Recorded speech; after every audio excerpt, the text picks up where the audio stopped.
Yaz kafasında. Yaz kafasında. 101.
Bu hastalıklardan dolayı sebze meyvenin tüketimi güzel.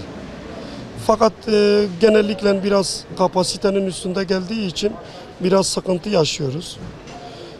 Bir de buranın yerli malı, yerli genel olarak köylü mölü kimse artık yerli ekmiyor. Çok nadir az ekiliyor. Bu özellikle bölgemizde bu mısıra ağırlık verildiği için maalesef sebze ekilmiyor. Daha önce buradaki yetişen sebzeler ta Van'dı, Erdiş, bizim bu bütün Adana'ya kadar gönderiyorduk Adana'ya kadar gönderiyorduk. Fakat şimdi ise bölgeden onlar geliyor artık Mersin'den patlıcan, biber, sivri oradan geliyor buraya. Yani iyi tarımcılık bizim bu bölgede maalesef yapılmıyor. Yani mısır milletin kolaylığına geldiği için herkes mısır ekilişini yapıyor. Bir de mısırın içinde de sebze meyveler yani sebze genellikle boğulduğu için kimse yapan da verim alamıyor. Verim alamayınca da en kısa zamanda bırakmış. Eskide mesela dolma biber, patlıcan, sivri çalı yani burada gereğinden fazla vardı. Şu an maalesef hepsi Mersin'den geliyor. Mersin, Antalya bölgesinden geliyor. Mesela şu an Aklat domatesinden olmasa yerli domates bizim bu bölgeler hiç kimse ekmiyor artık. Sadece biraz salatalık ekiliyor. O da işte devletin vermiş olduğu seralardan dolayı salatalık sadece şu an Batman'da biraz salatalık geri kalan diğerleri hepsi millet bıraktı yani. Buradaki köylülerin özellikle biraz sebzeye yönelmesi iyi olur. En azından Batman'ın bütçesine katkıda olunur. Yani bu para Mersin'e gideceğine burada kalır, millete kalır.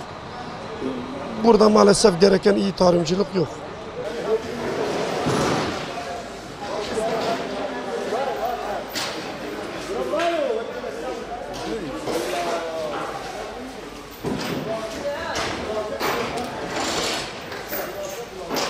Şu anki halin durumu Allah'a şükürler olsun. İyidir yani eğer ki maddi olarak bakılırsa iyidir. Yalnızca toplum olarak şükrümüz azdır. Yani kazanmaya rağmen mutlu olamıyoruz. Yani maddi olarak insan mutlu olamıyor. Şükretmekle, ancak Allah'a şükretmekle insan mutlu olabilir, mesut olabilir. Yani sebzeyle ilgili, işle ilgili de bazen iyi oluyor, bazen kötü oluyor. Ama ortalamaya baktığımız zaman Allah'a şükürler olsun iyidir. Yani bizim ekicilerimiz burada zayıf kalıyor. Toprağımız çok Batman olarak. Ama o toprağı gerektiği kadar değerlendiremiyoruz. Hep kuruyan mısıra kaçılıyor. Bazen oluyor, biber 4-5 lira oluyor. 10 lira olduğu oluyor. Burada yetiştirilebilmesine rağmen yetiştirilmiyor. Varsa yoksa mısır. Ondan dolayı sebzede biraz sıkıntı çekiyoruz. Bizim en değerli, burada Batman'da çıkan en değerli ürünümüz Mazrona üzümüdür diyebilirim. Ama gereken önem verilmiyor. Verilmediği için de halk köklüyor. Kökünü kazdı, şimdi de bulamıyor, yemeğe bulamıyor. Koronavirüs sebzeyi fazla etkilemedi diyebilirim. Çünkü zaruri ihtiyaç olduğu için, hatta biraz da daha değer kazandı diyebilirim. Yalnızca ihracatın olmaması o korona döneminde fiyatların düşmesine biraz sebep olmuş olabilir. Fiyatlarımız kurutma dönemi olduğu için bu ayda biber, patlıcan bunlar biraz yüksek. Bu da doğaldır tabii. Herkes kurutmaya başlamış. Yoksa fiyatlarımız normaldir. Yani fiyatlarımız yüksek sayılmaz. Burada yetişen ürünlerde zaten biraz sıkıntı var. Yeteri kadar hazırlık yapılamıyor. Ekilişi yapılamıyor. Eğer ki bu hazırlık yapılabilse bu dönemde biber 3 lira 4 lirayı bulmaz. Bu yaz sezonunda 4 lira biber olur mu? Olmaması gerekiyor ama ekilişin az olmasından dolayı fiyatlar biraz yüksektir.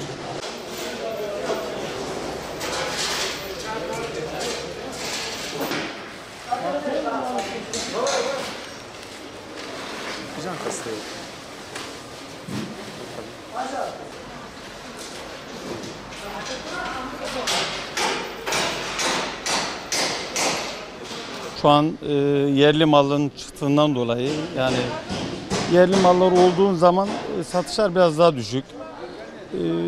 Hal durumu şu an biraz işler durgun. Yani görüyorsunuz pek bir bu saatte müşteri bulamıyoruz. Bu saatte normalde daha yoğun olması gerekiyor ama şu anda biraz işler daha durgun. Koronavirüs şu an piyasayı durdurdu. Yani genel olarak dünya piyasalarına, Türkiye piyasasına baktığın zaman piyasalar durgun. Lokantalar az çalışıyor. Bizi de etkiliyor tabii bu arada. Biz mesela soğan, patatesi lokantalara veriyoruz. Lokantalar pek çalışmıyor. Ondan dolayı biraz etkiliyor tabii. Fiyatlar çok düşük. Yani şu an dip durumda. Patates 1 milyon civarı, soğan 1 milyon civarı. Yani bu çiftçiyi kurtarmıyor. Bu sıkıntılı bir süreç. Yani devlet çiftçiyi desteklemiyor. Yani çiftçi şu anda atıyorum yerli mal bize çok geliyor genelde. Yerli malı şu anda adam zaten 1 milyon civarında mal ediyor. Bu domates kilosu 1 milyon olduğu zaman ne oluyor? Çiftçi boşa emek salıyor. Bu da adam ne yapıyor mesela? Sebzeyi bırakıyor, mısıra dönüyor. Mısır da tabii bu çiftçiyi etkiliyor, bizi de etkiliyor. Yerli mal şu anda yok. Piyasada şu anda bakıyorsun sabahları biraz geliyor. Odur yani. Yerliden verimi alamıyoruz. Çünkü bak mesela patates, şu an patatesin çiftçiye maliyeti 900 civarı. Şu anda patates bir 2-3 gündür birinin üzerine çıktı. Şu ana kadar 700 civarında patates satılıyordu. Maliyetler yüksek, gübre yüksek, ilaç yüksek. Şimdi bu hal böyle olunca tabii çiftçi bu defa ne yapıyor? Mesela ekmiyor. Bir yıl ekiyor, diğer yıl ekemiyor. Bu defa fiyatlar çok farklı gidiyor. Mesela evvelki yıl patates soğan 4-4,5 milyona kadar çıktı. Niye? Yani bunun takibi yok. Belirli bir düzeyde takip olsa bir çiftçiye bir kota konulsa bir çiftçi bir soğanı mesela atıyorum Türkiye'nin ihtiyacı 100 bin tonsa 100 bin ton artı dışarıya gidecek 20 bin tonu eğer kota koysa devlet bunun başında dursa ziraat mühendisleri bakanlık bunun üzerinde dursa yani sadece soğan patatesde değil bütün sebzede eğer bunun başında dursa, belirli bir standarda koysa o tonajın üstünde de altında olmaması şartıyla çiftçiyi takip etse bu düzeye gelmez. Bir bakıyorsun patates kilosu 500-600 lira, bir bakıyorsun kilosu 3-4 milyon. Bir dengesizlik var. Bunu bakanlık takip etmesi lazım.